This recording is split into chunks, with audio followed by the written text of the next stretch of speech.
Love life everybody. Hello. ആരും ചോദിച്ചിട്ടൊന്നുമല്ല, എന്നാലും previous വീഡിയോൻ്റെ ഒരു കണ്ടിന്യൂഷൻ വേണമെന്ന് എനിക്ക് തോന്നി.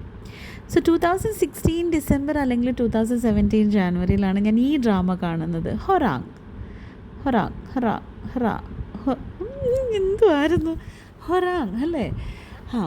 പക്ഷെ എനിക്ക് ഡ്രാമ ഇഷ്ടപ്പെട്ടില്ല കേട്ടോ. എന്ന് വെച്ചാൽ പ്ലോട്ട് കൊള്ളത്തില്ല, പക്ഷേ കാസ്റ്റിംഗ് അടിപൊളി.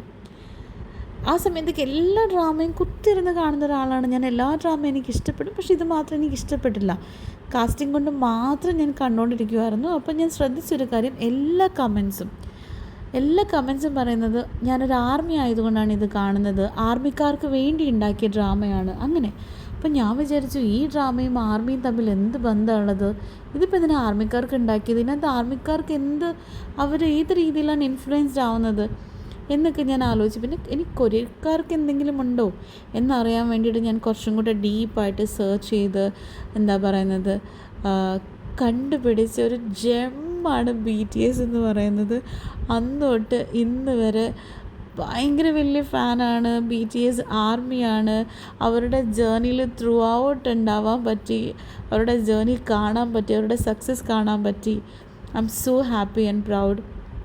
എന്നെപ്പോലെ ആർമി ആയ ആരെങ്കിലും ഉണ്ടോ? Just curious to no.